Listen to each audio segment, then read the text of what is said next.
Assalamualaikum warahmatullahi wabarakatuh. Kami dari kelompok 1 yang beranggotakan Debbie MN Talaum Banua, Masyaroh Rangkuti, dan Sofia Azni. Kami dari kelas PSPK 20C. Di sini kami akan menjelaskan tentang gaya van der Waals.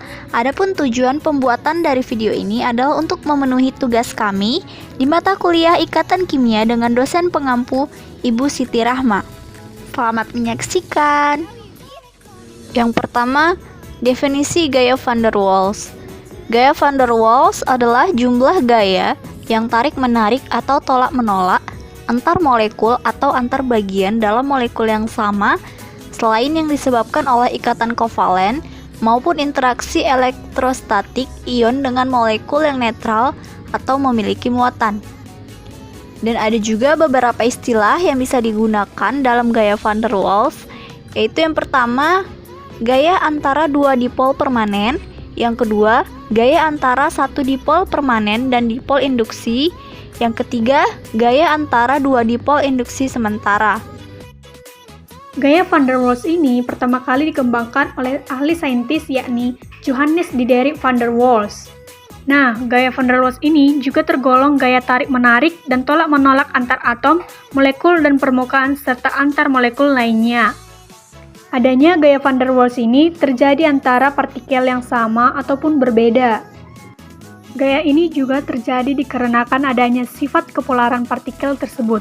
Semakin kecil sifat kepolarannya, semakin kecil pula gaya van der Waals-nya. Kepolaran partikel tersebut bersifat permanen atau juga tidak permanen. Kepolaran permanen terjadi akibat kepolaran ikatan dalam molekulnya, sedangkan kepolaran yang tidak permanen disebabkan oleh terinduksi oleh partikel bermuatan sehingga molekul bersifat polar sesaat secara spontan. Nah, yang selanjutnya mari kita simak pembahasan tentang jenis-jenis gaya van der Waals sebagai berikut. Nah, adapun jenis-jenis gaya van der Waals adalah sebagai berikut. Yang pertama adalah gaya ataupun interaksi ion dipol. Nah, interaksi ion dipol ini adalah yang terjadi interaksi ataupun tarik-menarik antara ion dengan molekul polar yang dipol, yang biasanya yang relatif cukup kuat. Nah, dapat dilihat berdasarkan MR ataupun massa molekul relatifnya. Semakin besar MR-nya, maka semakin besar gaya ion dipolnya. Adapun rumusnya adalah sebagai berikut, yaitu MR dikali jumlah total ion molekul. Yang kedua adalah interaksi dipol-dipol. Nah, interaksi dipol-dipol ini adalah merupakan interaksi antara sesama molekul polar atau dipol. Nah, ataupun interaksi antara molekul polar dengan molekul polar, dipol-dipol gitu, yang terjadi antara ekor dan kepalanya dari molekul itu sendiri. Nah, dan biasanya mereka ini memiliki muatan yang berbeda. Nah, misalnya ekornya bermuatan positif ataupun parsial positif, nah kepalanya bermuatan negatif ataupun parsial negatif. Yang ketiga adalah interaksi dipol-dipol yang terinduksi. Nah, merupakan interaksi ion dengan dipol yang terinduksi, seperti itu. Nah, dipol terinduksi ini merupakan molekul netral dan menjadi dipol akibat induksi. Partikel yang bermuatan itu berada di dekatnya.